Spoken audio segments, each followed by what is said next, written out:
We are live, coming here with a brand new Stir the Pod podcast show. I'm your host Trevor, and tonight we are joined by Andy. Andy, how you doing tonight? What up? What up? And we're also joined by Alex. Alex, how you doing tonight? Yo, yo, yo. And we are here with the episode 6 recap show. And let me tell you, I think we can get it out of the way as soon as possible. It was better than last week by a mile. Such a better episode. Wouldn't necessarily say a amazing episode by any means, but it was night and day different from last week. And is it safe to say we're back a little bit? Back? Andy, thoughts on tonight's episode? This is back to your regularly scheduled program. Like this didn't blow the roof off, but it didn't have to.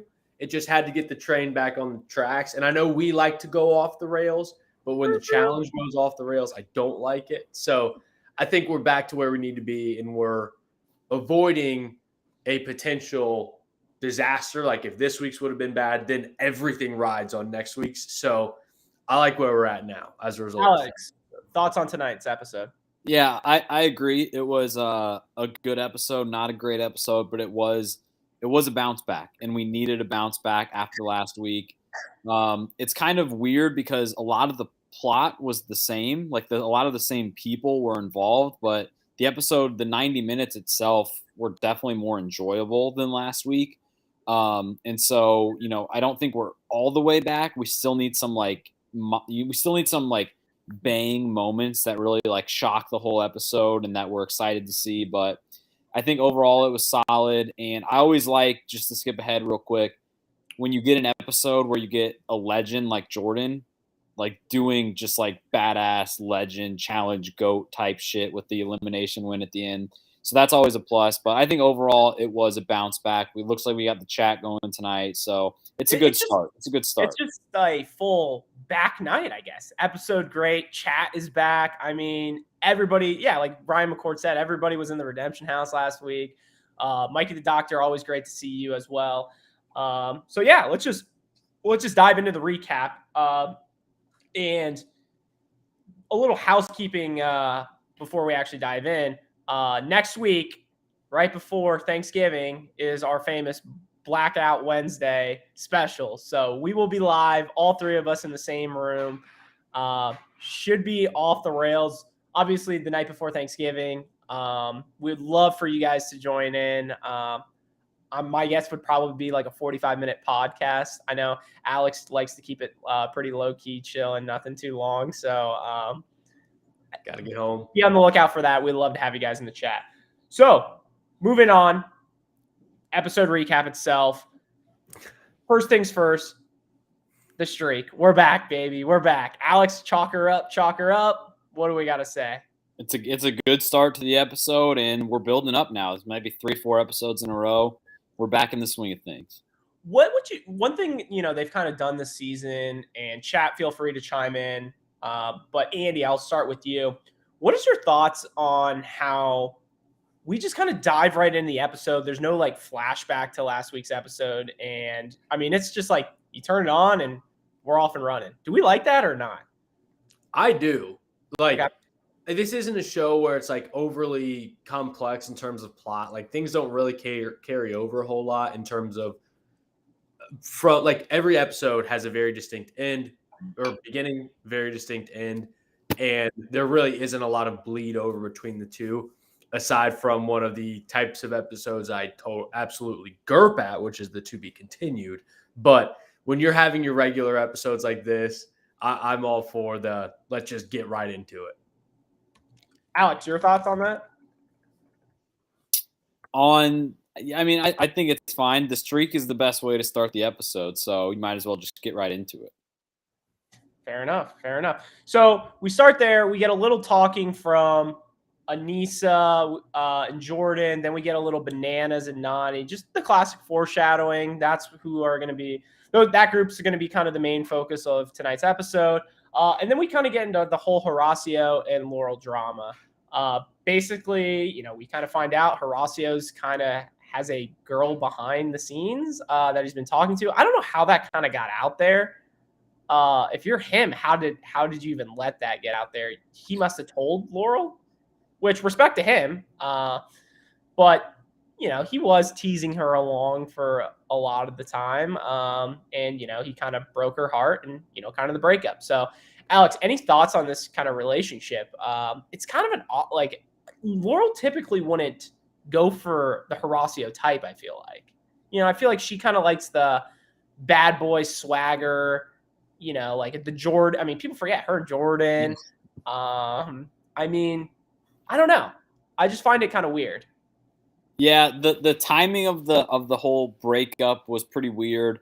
The first thing that went through my mind was I haven't really gotten a good feel about the Twitterverse and the challenge fandom out there, but my first thought was I'm guessing the fact that Horacio having a girlfriend back home is going to decrease his overall fan likability, because I think before this episode it was very high, like he's a good, charming rookie, winning stuff, all that, and then now it comes out that he has a girlfriend. So I think, the general population might like him a little less, but he also didn't seem like it was as bad as some of the infidelity that we've seen on the challenge before. Like we've seen literal like Tori, for example, has cheated multiple times on the show. It's not uncommon for people to cheat on the show, and it almost seemed like Horacio stopped himself before that actually happened. So good for him in that regard. So I still think very highly of the guy. I like him. Andy, anything? So can I just share, I think, my favorite story of watching or witnessing cheating on this show? And it actually came from somebody who wasn't even on the show. But when Jenna called Zach and said, hey, it's me, and he said, Brittany? Hello? It was Brooke. I mean, Brooke. It was Brooke. I mean, that was just top tier Zach, Jenna in their heyday. I thought the only thing that I think there had to have been a phone call or something where Horacio talked to the girl that he has back home and was like, oh, I can't do this. What am I doing? Because other than that, it seemed like one, that was news to me. I'm guessing it was news to you guys too. But just the way he was acting was not indicative of him having somebody else. But again, to your point, Trev, good for him for being we got to cut this off. And then good for Laurel to be all right, I'm out too. Yeah, absolutely. It's just, it's just kind of a tricky situation. God, African Bumble. Good one, Mikey.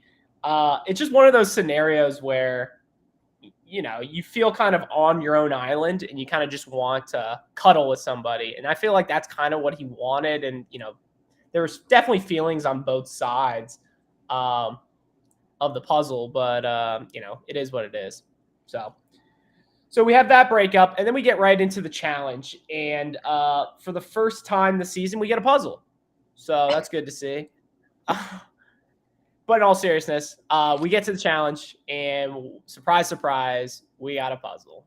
I mean, you're telling me you can't figure out anything else? I just don't understand. We're the challenge boardroom, right? And we're just you know what would be good this episode? A puzzle. Next week, you know what would be good this episode? A puzzle. It's just it makes no sense to me. It almost feels like at this point, it's not a question of should we have a puzzle? It's how are we going to incorporate the puzzle into what they're doing? That's how it feels now. It's I almost think realistically, it's you're at a basketball game, a college basketball game, and you're selling sponsorships. So the 16-minute media is Chick-fil-A or whatever, right? I feel like they just sold the season to wherever they buy the puzzles from, that they have to, use 16 challenges have to be puzzles or something. It's out of control at this point. So stupid. Alex, what's your thoughts? I mean, the apparatus above the water, you get the puzzle. The whole definition of a puzzle these days is so loose too. I mean, tonight compared to a lot of them was actually more of a puzzle, but we've seen some of the ones before where it's just memorizing one or two things. I do just want to, I had a random thought during the challenge. I want to put it on the STP radar for all the fans and everything, is we just have to be on the lookout for the trivia challenge. And the reason I say that is because I don't think we got it last season. I think that was one of our cons about the season overall. There was no trivia challenge, which is obviously something that we look forward to. And I feel like now is about the time in the season where we would usually get one. So, wasn't surprised that we didn't get it tonight because you can never really predict it. But I just want to put that, as a little feeler out there. We got to make sure the challenge gives us a trivia challenge because we didn't get one last season. What would you say the odds are? I know Andy, you're a betting man. What would you say? Are we sitting at plus 150, or are we plus 500? Or are we minus 110 for a trivia challenge this season? I'm gonna go more in the direction you started going down. I'm gonna say minus 300. So you think it is coming? Yeah, because I think they realized that they screwed up last season by not doing it. And again, with how many puzzles they are doing, they might I hope to God somebody at Buda Murray thinks, okay, we're doing so many puzzles. Let's just do the one type of puzzle that everyone loves. God. What? Trivia. That's what I'm saying. Yeah, I know. I don't even – whatever. They need to do it regardless, and I don't want to open up this can of worms, but I am anyway. What is the best trivia that we want? Do we want the ones where they go in a circle, or because remember we argue about trivia all the time. There's some seasons where I think they were in teams and it was 3 questions total and it sucked. I think the most classic ones are the rivals 2s where you're or was that the Dutch bananas one where it's you get 3 strikes. So at a minimum you're asking 25 questions. It feels like. Those are the best ones. We want to see the more questions, right? Agreed. Yeah. And I love the ones. And I think it was the Dutch one when they're on the platform and they catapulted off. I mean, that's also just people were getting hurt. It was just that's amazing. But surely we've never seen them above water before. Yeah, apparatus above water. God. All right. So back to the challenge itself. So this challenge, they basically start out, they're picking up puzzle pieces, correct? One person picks up a puzzle piece. Yeah, digging to grab a puzzle piece. They go to this crane thing, and they're basically craning this thing, how far they crane it or whatever. The other person who's getting the second bag of the puzzles can glide on once they go over there. So it just felt like a lot of work for no reason. I don't get the part of maybe it was because they wanted one person to actually do something, but I don't understand why they didn't just have one person pick up the puzzle pieces, go down a zip line, go in the water. They're waiting for their partner to come, and then their partner does the exact same thing. I don't get that. Everybody should have gone down the zip line, I feel like. I don't know what you guys felt. Well, my biggest frustration is the whole crank thing seems so gimmicky. Yeah. It seemed like you didn't need a lot of time to be cranking, and the benefit of how far it gave you was not a whole lot. It'd be one thing if the little ball started at the far end of the zip line, you have to bring it all the way back while you're cranking, but it was starting halfway down. So it was what's the point? I have a question for you guys, and I might have just was kind of zoned out a little bit and didn't really see the whole location of everything. Zip line starts on top of the mountain, right? Then it basically goes to a dock that was not broken, but a dock, right? It was on a dock, right? Yeah. How did all the people that were cranking get over to that dock and they weren't wet? Boat. I think they were. I thought they were cranking it from the dock. Is that what they were doing? Yeah, I think so. I'm saying, how do they get to the dock? It wasn't the dock just kind of in the middle of the water? I think so. I think you raised a good question, Trev. How did they get to the middle? You know what I'm saying? I think they ran from land and got onto the dock and started cranking, and then that's where the puzzle thing was. But I thought the dock was almost like an island where it was surrounded by water. That's what it looked like. Because they had the ladders. We might have to check the stat. I was confused by that. How did they get over there? I think it was the ladders were for the people that were zip lining. But yeah, I know, but they fall into the water there. But I thought it was like a square. It was like a square box like this, and there was no like running platform off to the side or anything. I thought it was just a box. I think you're right, Trev. So how would they get over there without getting wet? Is what I'm saying. Right? I don't know. I think it was all connected. I could be wrong. There's got to be somebody who posted a picture tonight, right? There has to be. All right, let me look. Alex, continue talking about. I mean, the first thing I'll say, the heats were so uneven. And Alex, if you want to lead into this, the first heat was the Golden State Warriors, and then the second heat was the Island of Misfit Toys. Like, it was just so out of control, bad. Alex, if you just want to dive in right there. Yeah, the first heat had a lot of the heavy hitters. Tori and Devin, I think, started out in the lead, and then Jay and Michelle ended up winning. You know, they had like basically 5 or 6 words that they had to spell. So again, not the puzzliest puzzle in the world. And then the second heat, the Island of Misfit Toys go, and I think there's maybe one less team on this heat. They all did fine, but Horatio and Olivia won. It was between those two teams, and then that was when TJ tells us that the winner of the whole thing was Jay and Michelle. So Jay and Michelle go back to back, which is kind of surprising just from a number standpoint. Like, to go with this many teams left to win back-to-back challenges at this stage of the show, especially for a team that isn't necessarily the favorite. But yeah, I think a lot of people lost their Puzzle King and Puzzle Queen statuses. They like to remind us that if you win one puzzle ever, so I guess congrats to Jay and Michelle, because they are now the new Puzzle King and Queen. Absolutely. But yeah, Jay and Michelle win, so they go back to back.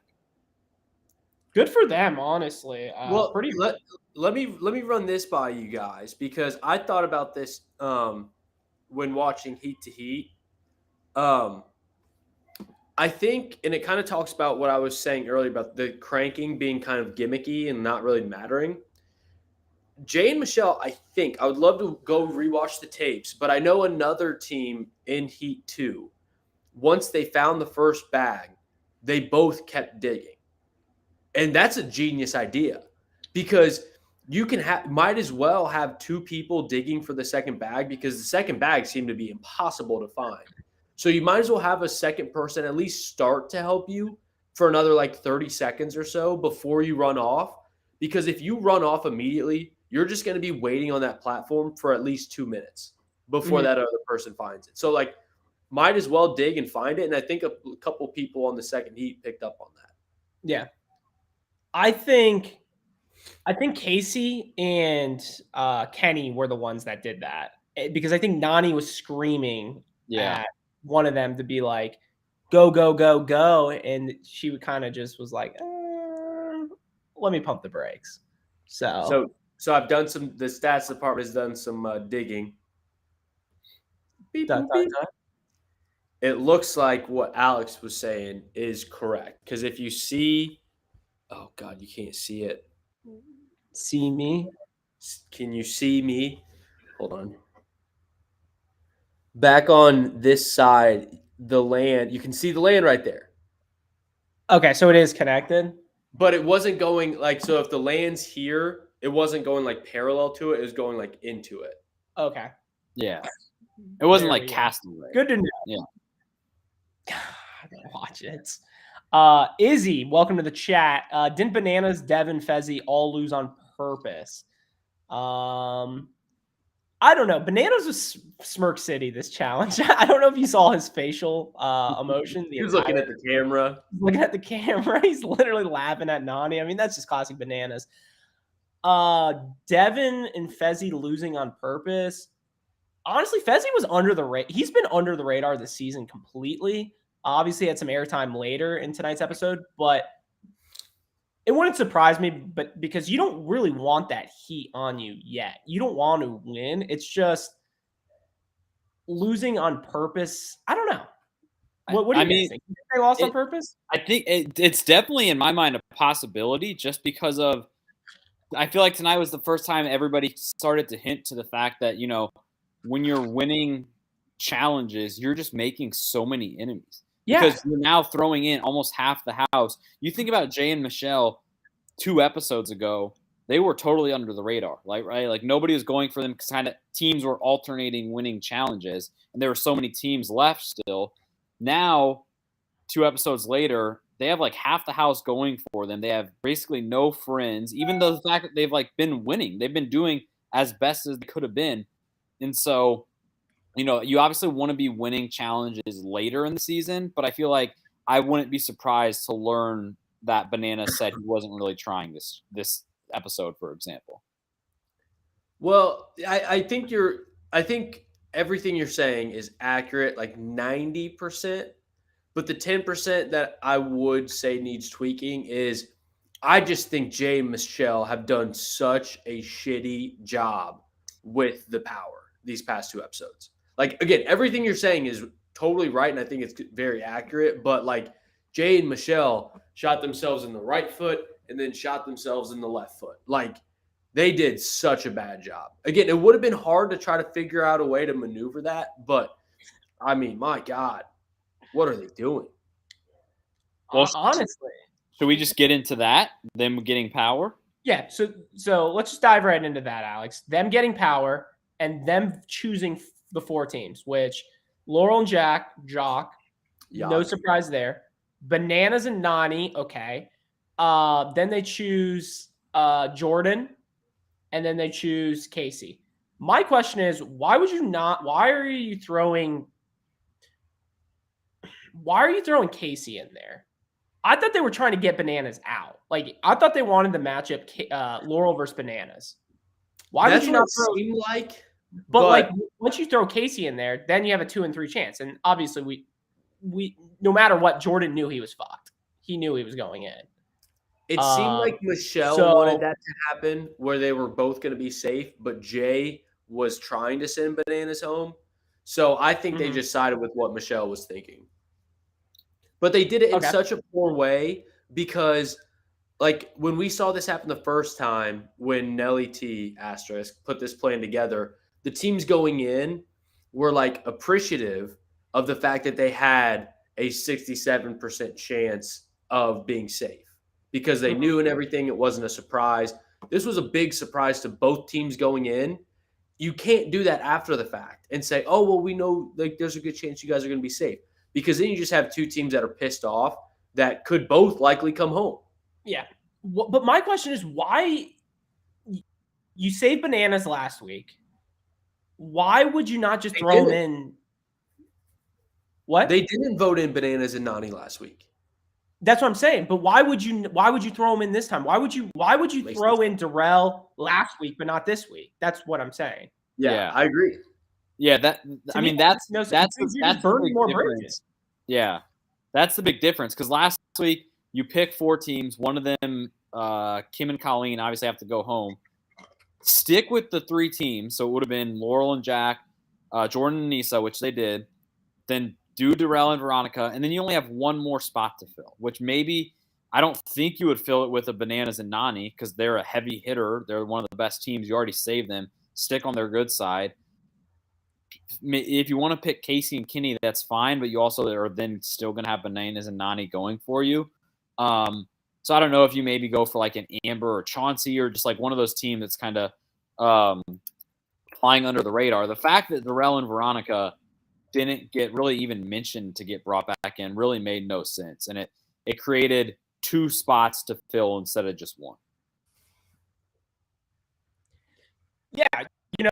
I didn't they throw in Olivia last week? No, Horacio and Olivia. I think that's like Jay's best friend. For some reason, I thought those were one of the teams that were in last week. It was Kim and Colleen, Laurel and Jack, Darrell and Veronica, Jordan and Nisa. Yeah, to me, it just makes no sense. The move that they did, it just sense at all. So it's almost like Michelle with power doesn't know what the fuck he's doing at all, and she's so antsy. Agreed.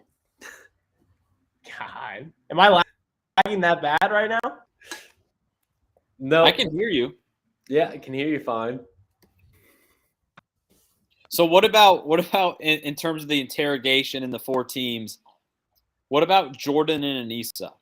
And I feel like this was the highlight of the 4 teams, because when they picked the 4, you think that Laurel and Jack are going to be their selection. And I think even Jay and Michelle were leaning that way until Jordan and Anissa get in there. And I want to say, like, it's kind of Jordan's big mouth that gets them thrown in, but like I don't even feel like he was talking that big of a game. I mean, obviously by the end he kind of was, but it was just a matter of Jordan not like taking shit from Jay basically, and that led them to kind of be a target. And then obviously we see them get voted in the end. But I mean, that was kind of what stuck out to me the most. I didn't feel like they were going to vote in Bananas and Nani. They for sure weren't voting in Casey and Kenny. They were the safest team of the 4. And I think they were leaning Laurel and Jack, and then Jordan and Anissa just kind of changed things. Yeah, I definitely agree. And I think it's more Jay being an idiot than Jordan overreacting. Like, I don't think Jordan was in the wrong. Like, I don't think he took it too far. Yeah, he kind of put themselves in a bad spot, but I think he had every right to. I think Jay was just kind of being a little bitch about it and decided to switch it up. So, like, I hate Jay for reacting like this more than I hate Jordan for like potentially overreacting. Yeah, I mean, Jordan's reaction was completely understandable. I guess they kind of alluded to it with the was the segment or the clip of Jay and Michelle talking to Jordan and Anissa was before they decided the 4 teams, right? When they kind of were in the bedroom and they basically said, I remember they were all like sitting on the beds and they basically said, I don't think they said you guys are safe, but they kind of like hinted at it, like we probably won't be voting you in. And then they did, which is what I think caused Jordan for the most part to be that pissed about it. And rightfully so. Yeah, and rightfully so, because you just fucking talked about it and you lied to him, which I think was exactly what Jordan was saying. And there we go. Which is what Jordan was saying. And then, Jay got all butthurt about it. You're calling me weak. You're weak for saying that. Like, only weak people call people weak. Like, it was just absurd. Like, Jordan came out of that looking like the winner. That whole back and forth. I'm not weak. You're weak. Only someone who is weak would call someone else weak. You're the weak one. That was like a 7-year-old like arguing. Like, it was hilarious. Jordan in those moments is why he's the GOAT. And I don't know what you guys said in the past 2 minutes. Trevor, Magic Jack Fontana over here, hand up. We got a snowstorm right now, so connection sketch, but we still power through here at SDP, 100% free. None of that bullshit Scott Yeager shit for $599. But like I was saying, Jordan's the GOAT for that reason. Like, he doesn't give a fuck anything he says, and that's why I love him. He shoots you straight, and you either love him or you hate him. And has he done questionable things in the past? Absolutely, which dumb shit. But he's cleaned up his act through the back half of his career. You see the reconnection with even Tori right now, and they've been foreshadowing that whole relationship. And don't be surprised if they hook up. Probably going to happening. And the whole thing with Anissa as well. He's very supportive of her as well, which shows the kind of person Jordan is now. So now that you mentioned that, Trev, I would have loved to seen a season 2 Jordan get matched up with this season's Anissa. If season 2 Jordan was on here, they would have been kicked off the show by now, for sure. Agreed. They would have done. I mean, Jordan back in the day was, it was like pre 9/11 TSA. It was the Wild Wild West. It was insane, the shit that he did. So, yes. All right. So, from what I've heard and I missed, basically we talk about now the interrogation. Jordan was kind of the biggest one. The other ones wasn't so much, little disrespectful. But then we basically get into a quick little scene of Fezzi and Laurel. What would you guys think about that little relationship?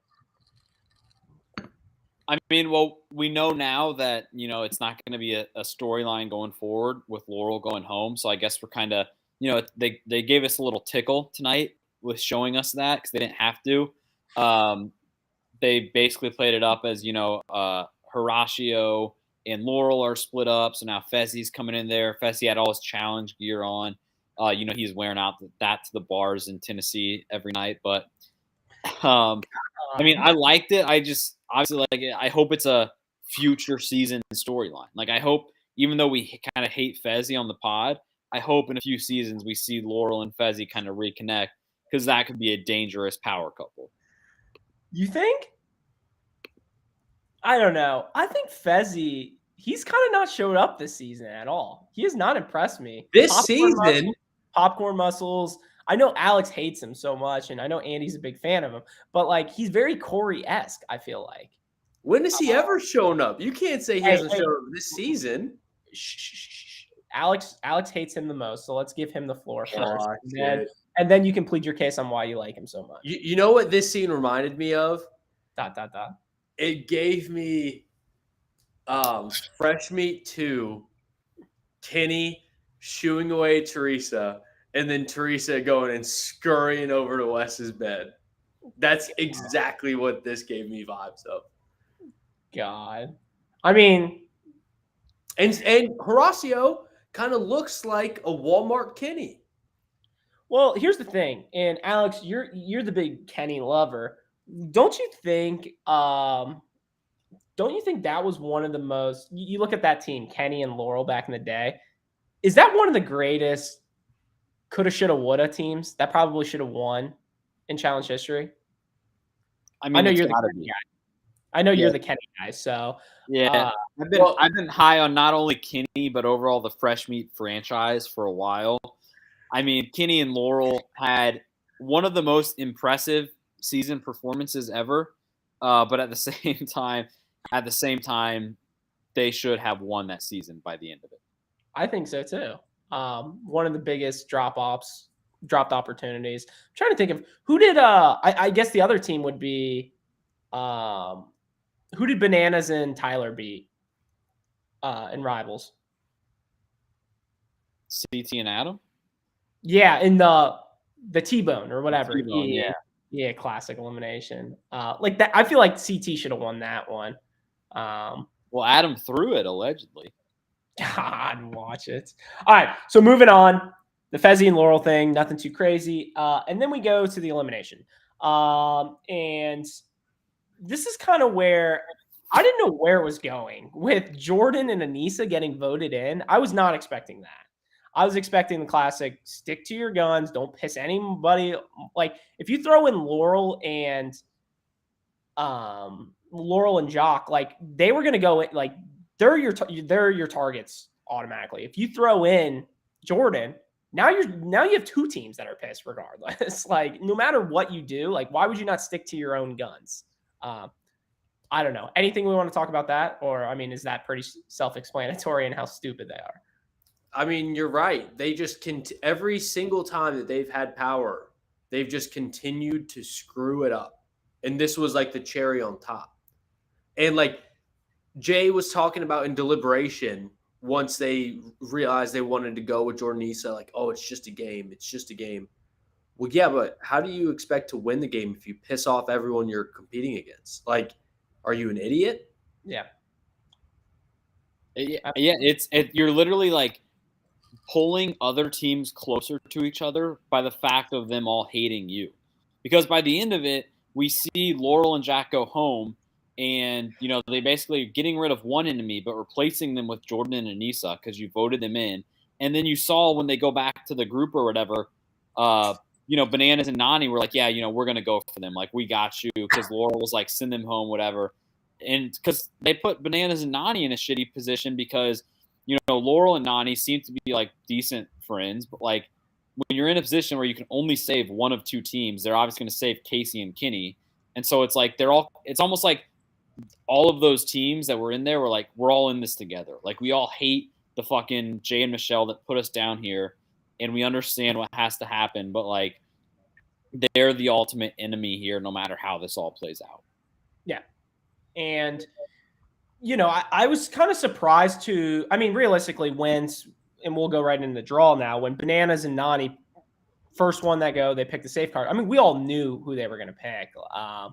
It's just one of those scenarios where, all these teams are kind of working together, and like Jordan knows, I mean, he's a vet. He knew what was going to happen. He had a 1 in 3 chance of staying. If it was vice versa, if Casey drew it, obviously they would have picked him. I always think it's interesting if Jordan would have picked it. If Jordan would have picked the safe card, who does he save? And realistically, Bananas. You mean Laurel and Jack? Yeah. That's crazy to me. Yeah, you're right. So let's flip it. Though. Laurel would have picked Bananas straight up. Yeah. If roles were reversed, let's have the 3 teams: Casey, Jordan, and Bananas down on the floor. Jordan gets the safe card. I would say Bananas, but is the smart play to throw Bananas in? I think it's too early of a move to make in the game, and obviously that they at the end of the day, their number one goal now is to eliminate Michelle, and he knows with Bananas it's going to happen.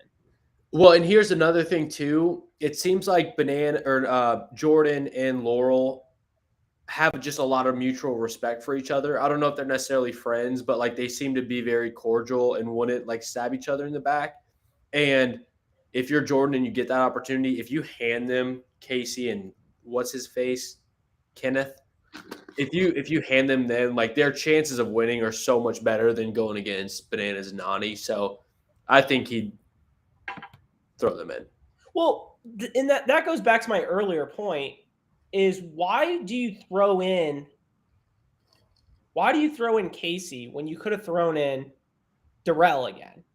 Like, then it would have been a little dicey. Then there's no guarantees anywhere. Like if Darrell and let's say your things are Darrell, Laurel, and Bananas. If Darrell picks the safe card, who's he picking? Ooh. Because you're not pissing off Bananas because I mean, I guess you are because you're throwing him in and he doesn't have that safe opportunity, but you can play it as Jordan's going to save you as you're 66%, but if Darrell's in there, then it's like, who knows the way he's going, and you already threw him in once. So it makes sense, but I don't know. Yep. So the elimination itself. So we basically got Laurel and Jock versus Anissa and Jordan. And this is a good old elementary school dodgeball. Let's hit the glass. It kind of gave me vibes of a mix between the medicine balls where you're trying to hit the glass or whatever, mixed in with like the soccer kicks of Nelly and Corey with the fire. But it was an all right elimination. I don't get the point of walking over the bricks just to unleash the balls. I felt like that was kind of stupid. But besides that, it was just who can dodge or who can like hit your target first. I guess the biggest strategy that I would do first is just aim for all the low ones first. Because realistically, if you're Anissa, you could just camp on a corner one where it's hard to throw at and just stand right there and block it. I feel like that wouldn't be that difficult, right? No, I agree. I mean, I was wondering if it was going to get to that situation where Laurel was the one throwing. So if Laurel got to only one thing left, why couldn't Anissa? You just stand in one spot. That's what I'm saying. Stand in front of that circle, use her whole belly, and just like block the thing. Like, I think that could have happened. Maybe they gave them some sort of rule against it. I don't know, but yeah, I feel like if you're on offense, you kind of just have to tire them out. And so I don't think you go for the same circle when you have 10 circles to start with. I don't think you go for the same one until you get it. I think you spread it out so that you have the person moving, you get them tired. And then when it gets, I feel like it becomes easier for the defense the longer it goes on, the less circles there are. If there's only 2 circles to cover, it's easier for the defense. So maybe you spread it out like that, very 7-10 and bowling split. But yeah, when you get to one circle left, Like I feel like defense becomes very easy, especially for someone of the let's just say of the build of Anissa. Yeah, I mean, it's just like, I don't know. It almost gave me the vibes of that one Mario Party game where you know when you have it's like a 3v1 and you're like moving the targets and then you get caught like in the middle from when you're like the one person shooting the arrows. Like that's what it reminded me of. Is just don't get hit by it. I don't know why.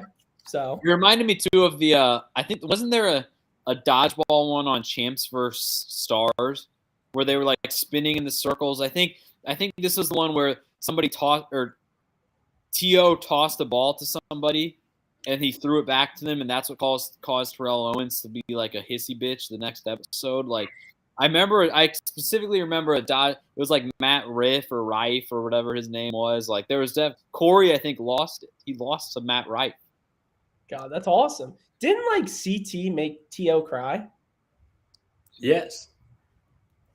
I mean that's I watched that. I watched that clip the other day. It was making its round on Twitter. That's one of the more underrated challenge moments. Maybe if we were to say challenge spinoffs, that might be like a top 3 moment. Yeah. So if we're talking like a quick top 3, if we just want to rifle some off, I think there's 2 that are locks. I think the 2 that are locked is that moment and Bananas using a Make-A-Wish kit to get out of an elimination. I mean, come on. I was gonna say, I do remember that. We bring that up too much. That's out of control. The other one is you're really not going to throw me in, right? With Johnny or with little Johnny over here, you're really going to throw me in? I should be MVP, right? The other moment, I think these were all in the same season actually. The spinoff was when fucking Camilla lost her mind. The last we ever saw of Camilla when she got drunk and stole the golf cart. Yeah, I was about to say.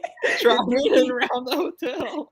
It gave me like I don't know how you picture that scene, but I really picture the scene of like Marshawn Lynch on the field, like just driving the golf cart. Like that's the vibe, and she was doing that in a hotel. I think it was. I think it was like a day off from filming. I think a lot of the cast went to the pool. It was like noon, so they were kind of drinking, but not like too seriously. And then they said, we see Camilla like by herself, and she's taking drinks and like keeps taking drinks. I think like Wes, for example, I think Wes was in his hotel room. He was like actually like working from his laptop or whatever. And Camilla's just out poolside, just downing these margaritas. And then by like 3:00, the cameramen are all freaking out trying to chase her. And she's somehow stolen a golf cart from production and is just driving it around the hotel. And yeah. and then I think they even show her in the hotel. They get like clips of her. Like, God, I wish I could find those clips of like her in the hotel. She can't speak English. And she's, why are you doing this? Like, I was just having fun. And then, I mean, that's the last we've ever seen of her. It was just insane. Can we actually try to find that clip for next week? And maybe we have to do a live reaction to that because that's just out of control. And I kind of forget. I remember the golf cart, but I don't. I might have to just look this up tonight, honestly, because that is golden. I remember they got some footage of her once they got her off the thing, got her back, and they told her like, "You're getting sent off. You better go get your stuff." And I remember they got footage of that, like chasing her in the hotel hallways and stuff. God, can we get Camilla back? She was just top tier television. Well, she was just out of control. And that's the thing I always think. The only person that was out of control but can be back on a leash that we always need back, and I've been asking the question, can we get this person back for so many years? Can we please get Tony Raines back on the challenge? Like, that's the man we need. And literally we need Shane too, because Shane's even more of a loose cannon. Like, we don't have those types of people anymore. That just, you light the match and you have no idea where that firecracker is going. Like, it is out of control. And it's a shame. All these people now, it's all lovey-dovey crap and everything like that. And it's no like meltdowns. It's no pasta gates. It's no more of like a little excitement. It's good to have, once a year. I mean, we don't even see that once every 5 years now. So I don't know. It's this dumb crop that they're pulling from. They're pulling from Survivor Germany and Mold Germany. Like, come on. Well, actually, Bear was kind of a loose cannon. What happened with him? I think he went a little too loose. All right. He thought he was a real bear. All right. So what do you guys think about Laurel and Jack? Do we want to see Jack again? I guess let's start there. No. I thought they were all right. I'm fine not seeing him again. If we do, I wouldn't be mad about it. I think him and Laurel had like weirdly good chemistry, which I guess makes them ride or die. But I mean, Laurel these past 2 episodes just seemed like a defeated challenger, which is weird coming from somebody like Laurel, who's so strong, so intimidating, such a strong force. I mean, you guys, we all want to see Laurel back, right? Like we get Laurel back like on this season, and it's a treat because she doesn't come back that much. But like, I want to see her back on every single season. She's the perfect mix of strong, good competitor, doesn't give a shit about anything else but winning, but is also like good for TV. She flirts with people. She's been around for a while. She's one of the last vets that we have. Like, I'm all in for Laurel. Yeah, I agree. I think Laurel is one of the last remaining goats, like female goats that we have. You look at a lot of our Anissa? Wasn't she under the GOAT section? Their little pre-documentary they did? Yes. I'm just gonna act like I didn't hear that. Back to, like I said, the female goats. I mean, you see, we don't have Emily, we don't have Cara, we don't have Camilla. I mean, I won't even say Camilla. I mean, even Evelyn. Cam, like if you want to put Cam on that tier, she hasn't won yet, but the future, like she's nowhere to be found now. To me, we need Laurel. Like we need that strong ass female, and we haven't had it in a while. And I guess our strongest one, if you take her away, is Casey, arguably, who's good, but she brings nothing to the table as her persona it's just zero. It's like Nam-esque, and Casey's very Landon-esque, and good competitor by any means, one of the best, but like doesn't bring anything to it. Doesn't bring that spunk. Doesn't bring that kind of firecracker mentality that we all love in the challenge. You know what's kind of interesting is I feel like back in the day, let's say there were like 15 girls, for example. It seemed like there were about like 5 on like every season. Like there was like 1/3 that were like wound up like firecrackers, like you said. There were 5 that were very docile and just wanted to stay totally on the radar. And then 5 that were kind of like in the middle, like they could be going either way. Now it's like almost all of them are in the middle of just like, well, sorry, not all of them, but maybe like 50% are in the middle. They don't want to ruffle feathers. If someone like gets on them, they will maybe get back on them. But now it's like the majority is the super docile, like don't want to do anything. Whereas like that used to be one of like just a small subset of the group. Well, to your point, I feel like back in the day, every season we had, there was 3-4 people that were going to win. Like you knew these were the females that were going to make the final. These were going to ones to make. And I feel like now we don't really have that top tier. So like everybody else, like that list, like 2 through 15 is super close. Like you could argue it for like any of those spots, but I don't know. Alex, anything? No, I mean, I want to see Laurel back. She is, like we said, kind of the last of the females from that generation that are still going at it. I mean, I would consider Anissa, even though she's not a GOAT by any means, she's of an older generation. So is Veronica. So Laurel and like I guess the Tori Cam generation is kind of after that. Laurel is the only one from that kind of middle generation that's still kicking. So I just want to see her back. And it's weird to think of somebody as strong as Laurel and think about the fact that she only has 1 ring. It feels like she should have more than 1. And so I would love to see her get ring number 2. Absolutely. Absolutely. Anything else from tonight's episode? Nothing? Not really. Yeah, I mean, it kind of ends with all eyes on Jay and Michelle, but they were the ones who put the spotlight on themselves. So Andy, another question for you, betting man. One, do we think Michelle, if I'll ask you straight up first, Michelle and Jay making to the finals? Yes or no? Oh my God, that's Obviously, no. like plus 20,000. And that's what I was going to ask. Vice versa now, what do we think about, I was going to say Bananas, Jordan, like almost like a parlay of those guys now just sticking together and riding it out to, I mean, before it was high. Is it even higher now? Like a greater chance now because of this move with Laurel gone? Does that help their case? Like, I know it loses numbers on their side, but it's a good competitor gone. Yeah. I mean, you got to think the two teams that have the strongest alliance, that have very high chances of making the finals, are Casey and Kenny and Bananas and Nani.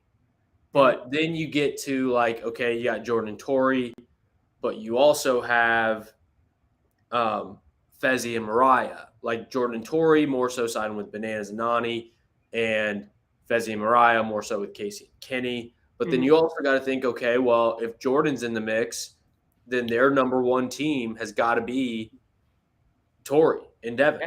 So, like, I get what you're saying, but I think we're still just – I think there's like 5 teams that are all very intertwined but kind of in their own lanes that unless one of those goes down, then it's hard to determine who the final 3 are going to be. Now, Mikey, the doctor's question, what's the odds that Jay and Michelle make it past 2 more episodes from today? I think realistically, if Bananas or Jordan wins next week in the daily, they're going home. I think any team in an elimination versus Jay and Michelle beats them, I'll say. I think go ahead. Jay and Michelle could be a sneaky good elimination team. It kind of depends on what it is. I don't even care what it is, and why I take any team over them right now is Michelle's confidence. If she sees herself in an elimination, I don't think she performs well under that. Wait, hold on. I don't think I'm okay. So you're saying regardless of who they face, they're going down? Yes. So you think Nelson and Nurys would beat them? I think Michelle under pressure, like in a elimination, a daily challenge is not an elimination. An elimination. Correct. But you're saying you think Jay and Michelle would lose to Nelson and Nurys in an elimination? At this stage in the game, yes, I do. And would I think straight up, if I'm looking at these teams before the season, no, absolutely Jay and Michelle's the better team. And on paper, they are the better team. I just think Michelle's, like, everything's in her head and that she'll shut down. Because think about this. The elimination itself, have those 2 teams that you said are going in. Everybody is going to be rooting for Nelly T. All the confidence. Go, Nelly, go, Nelly, go, Nelly, and stuff like that. Everyone's going to be like, oh, Michelle, you're messing up. You know, shit like that. Like, I honestly think she will shut down during an elimination. She'll start crying as soon as she loses or during the elimination. That's just how I see it. I think – so here's the thing. I think regardless of who wins the daily, if Jay and Michelle don't win the daily, they are the vote. Like, not just they were one of the 1-4. Any team, even like Horacio and Olivia, like the only way you ruffle no feathers if you're anyone is you throw in Jay and Michelle. And again, they're a good team. So it's kind of like 2 birds, 1 stone. You throw them in, and if they go, then it's like, all right, perfect. Like that's easy. Yeah. But I do think Alex might be right a little bit. I think there's a couple teams that they could go. So I would say, like, for them to get in the next week's elimination, minus 10,000. But them to get eliminated next episode, I would say like minus 250. Okay. Like, I think there are a couple teams they could beat. No, and that's the thing. I think realistically, they are a top, like, if you look at the remaining teams, they're probably like a top 5, top 6 team, like kind of on that border right then and there for you're breaking down team by team. I just think at this stage in the game, her head, like, she's not in the right spot right now. And that's why I get what you're saying, but don't forget, people forget Jay beat CT in elimination. Oh my God. Did he? God, Fluke City. God, very Mickey Mouse ring-esque. But surely there's no Mickey Mouse rings on the wall behind you. But moving on. What That segments? wasn't that one or that one. It was that one. All right, are we ready for some segments? Oh boy, Mickey Mouse. All right, yeah, let's get into some segments, Alex. What do we got? All right, first one. This day in challenge history. God. We've been doing it for a while now on the season of the duel. Okay. There's just one thing on this day in challenge history. I'll give you one guess to guess who went home on the episode that was tonight, called Nehemiah's Last Day.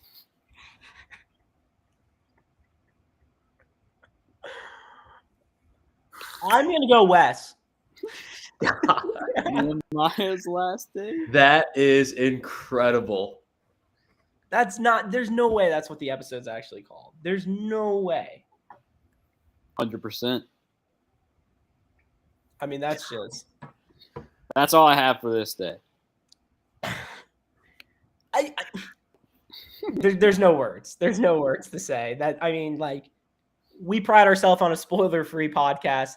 Clearly, the challenge back in the day is like, goodbye, Jay, to next week's episode. Like, it is just so stupid, the producers sometimes. Hard Jay's Night Part 2 coming next week. That was good, Mikey. All right, what else we got tonight? MVP, LVP, is that next? Or any other segments? Let's do Radar Watch. This is going to be, I think, the last time we do it for the season because the numbers are going down. So we'll start getting some new segments next week, but I think this is kind of a good stopping point for Radar Watch. All right. So, question: if this is going to be the last one, do you want to do Radar Watch for this episode, or do you want to do Radar Watch from season 1 until this point? I think we still do just this episode. Oh, we could do both. We could do both, and you just can't take whoever. Like, you could pick person A for this episode, and someone else could pick person A for the season. Okay. I'm fine with that. Well, does the season have to be somebody that's still on? Yes. That's hard. Or who got eliminated this week. But from kickoff, you do not want to go home now until the end of this episode. Okay, that's fine. What's the order we want to do? Trev, you go. So I'm doing this episode? Yeah, we'll do a snake. We'll start with this episode, then we'll go season. Okay. So we'll go Trev. We'll go you, me, Alex. This episode, I honestly don't even think I've seen this guy on the TV. I think the last time I saw them was 2004 during the Pacer Pistons brawl. Is Chauncey. Like, who is Chauncey? I still don't know who that is. I know it's Amber's partner, Amber B, excuse me, partner, but like, who is he? Like, I don't think has he had one confessional this year? I don't think so. I really don't think he's had a confessional. It's pretty amazing, honestly. Wow. I mean, that was my pick. He was a great pick for tonight's episode. Yeah. So he I'll go suspended from 2004's brawl, honestly. Now getting back. Whoa. So I'll go my pick for tonight.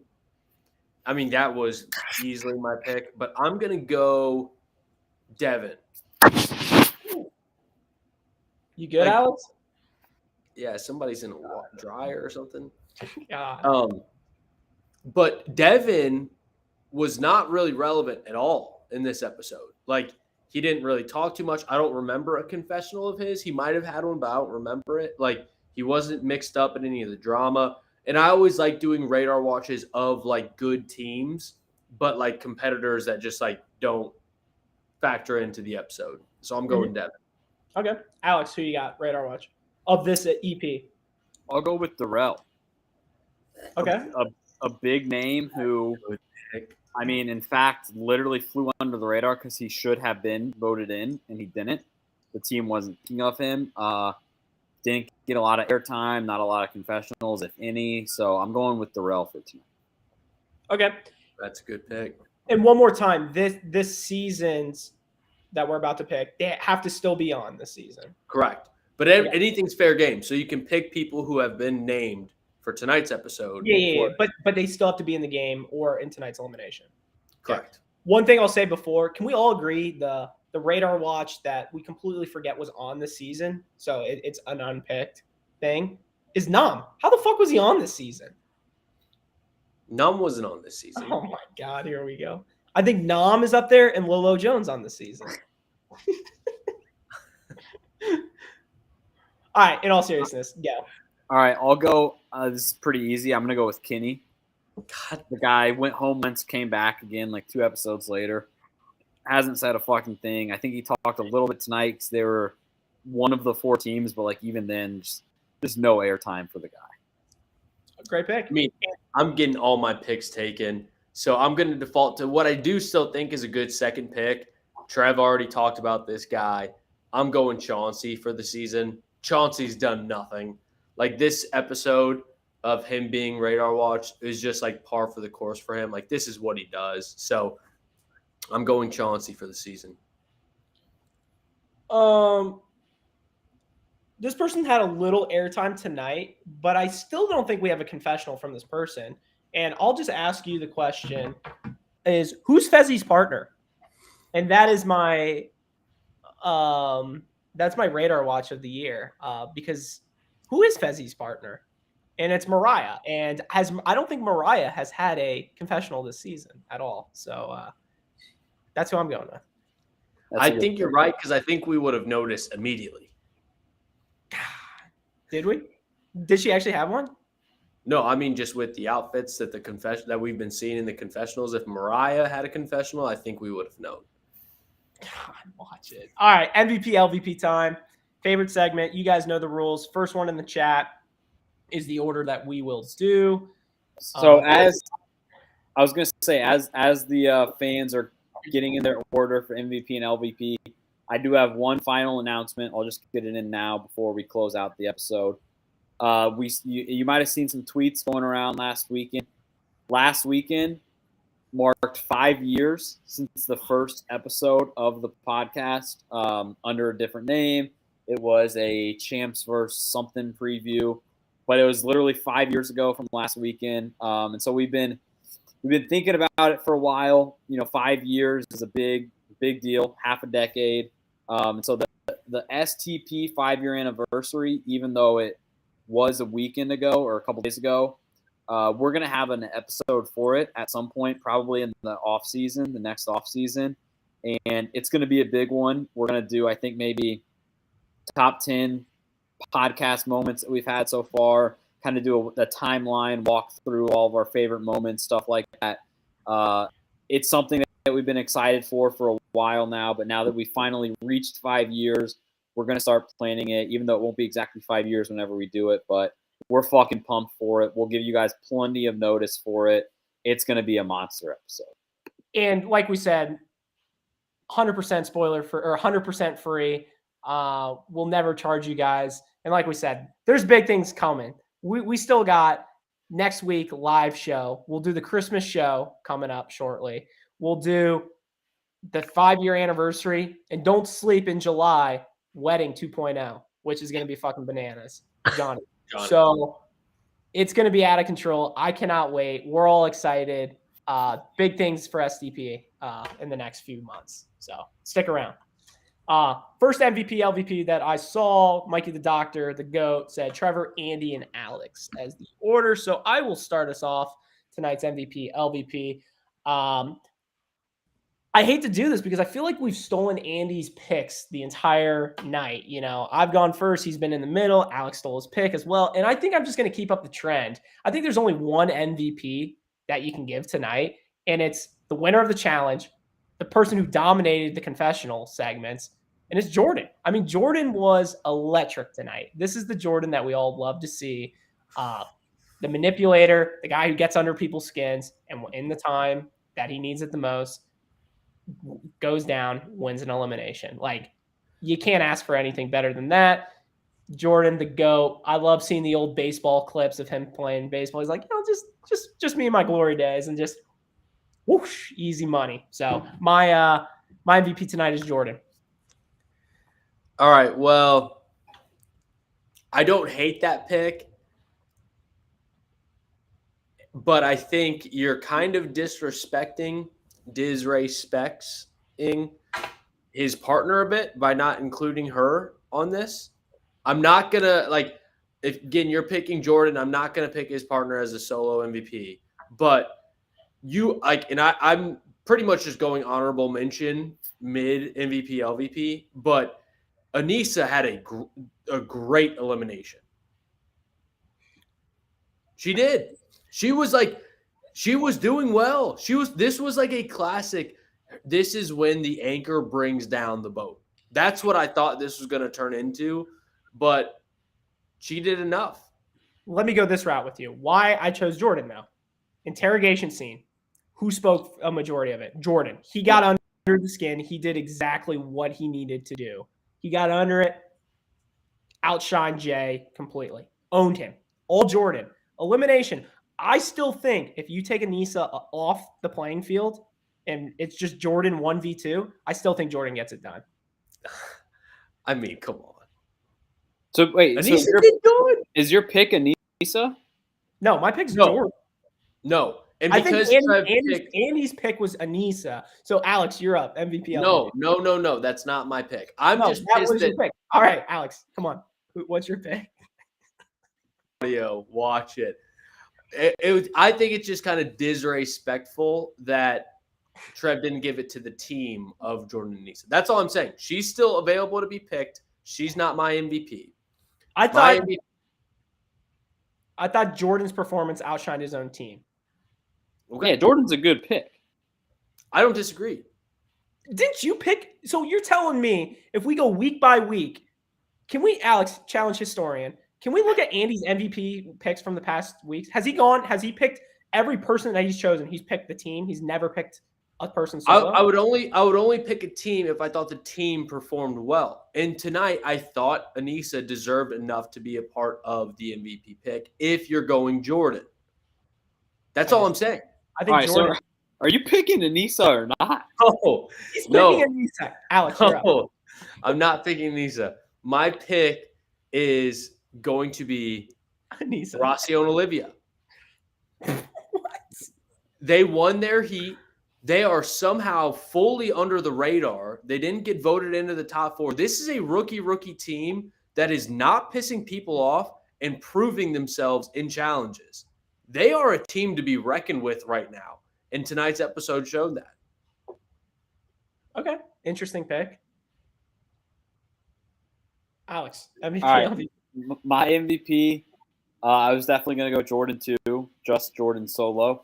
I think I'm going to go with Bananas. And I know, it's kind of chalk at this point, but he had a good episode. I feel like he didn't win the challenge. There's differing reports on if he tried to win or not, but he didn't win. But what he did do was he positioned himself in a good spot. And even though he was voted in, he kind of sucked up to Jay. He was smirking in the deliberation, all that, or interrogation, so that he wouldn't be the pick. And then at that point, he knew all of the other 3 teams, no matter who was there with him, was going to save him. Obviously, he pulled it safe anyway, so he didn't need that. But I think it's overall a good performance by a guy who's used to kind of being in charge and having power and kind of controlling the house. And in this episode, he was not doing that, but was able to adapt pretty well and kind of make the best of what was going on around him. So I'm going MVP as Bananas. Alex, you brought up Bananas possibly throwing this challenge. Has Bananas ever thrown a challenge? Wasn't there like one, maybe War of the Worlds, where he's like hitting his own teammates down? I mean, that's classic. They're like, wasn't it like Ashley and he's like pelting her with the dodgeball thing? And I think there was one. And falling, like, I lost on X's too. On X's too, yeah, where he was trying to basically get Leroy to win so that the blood would be off of his hands. And then they're up on the thing, he falls off, just so clearly faked. Rivals 3 holding Sarah up on the first elimination. Ah, yeah, exactly. Andy knew the scene. That's so classic. I love that pick because in Bananas even said like when he was talking with Nani, like, hey, we didn't know where Jay and Michelle's cards like we didn't know where they stood in this game. Now we know. Yeah. Like I thought that was great. And you're right about him in deliberation as well, as being like, yeah, we appreciate you doing this. And he kind of calmed down Nani. Like Nani was ready to go off. And Bananas was like, nope, we understand. We appreciate you like setting this up the way you did. So I love that pick. Good pick. LVP? My LVP, I'm going to go with Michelle. She's just Michelle? Just Michelle. She's been kind of a loose cannon the past couple weeks. It's rare that you win 2 challenges in a row, but you seem like you're on the defensive so much, and that's what she's been. So she's been crying. Jay's kind of, I feel like, been the only steady part of that team, even though he hasn't been steady. But I'm going to just go LVP tonight as Michelle. Just Michelle. Solo. Yes. All right. Sounds good. Andy. Before I give my pick, I have the same exact thought process as I did with you, Trev, as I do with Alex's LVP. I just don't know how you can't include Jay as part of that. He was crying like a little baby. He said, you call me weak. That's what weak people say. You're weak. Are we forgetting that? It's been a hard Jay's night. God. Part 1. All right, Andy. So was your pick Jay? No. My LVP for tonight, honestly, the second this happened, I immediately put it in my phone as my top LVP. My LVP for tonight's going to be Fezzi. I mean, like, he thought he was this big, tough guy because he had Laurel in his bed. Well, buddy, the only reason she's in there is because Horacio kicked her out. And a couple episodes ago, Fezzi was talking all this game about, oh, no, Laurel likes me more than Horacio. I guarantee it. And then, well, guess what happens? She goes with Horacio, and then Horacio says, no, I can't. And then she goes back to Fezzi, and he's still just kind of walking around like, oh, yeah, I'm the big guy, but I'm humble and I'm an introvert. So that's an easy LVP pick for Fezzi. Again, it gave me old school Wes vibes, and Wes, especially old school Wes, was a walking piece of shit. And Fezzi is carrying that torch proud as a former alumni of University of Tennessee.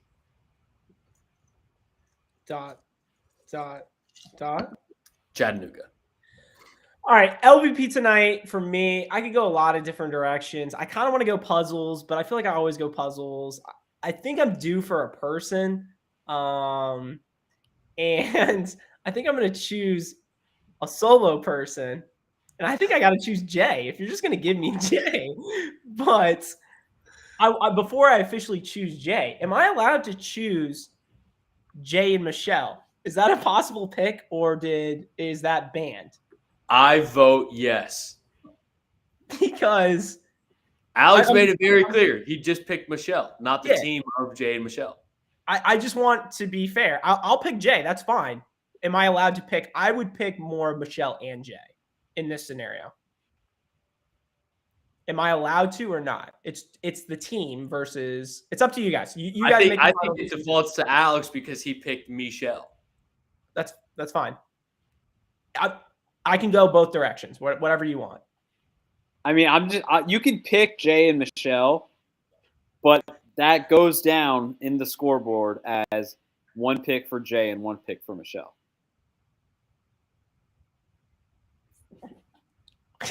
And I already have a pick for Michelle. All right. Then I'll just go Jay. I'll switch it up. That's fine. I won't screw up the numbers. I won't do anything like that. I'll just go Jay. And I don't even think I really need to explain because Andy's kind of honorable mention ahead of time kind of just already gave all the reasons for me. I mean, as much as Michelle was being just so stupid, he was being even dumber. Like it was just out of control. I mean, the whole interaction with Jordan.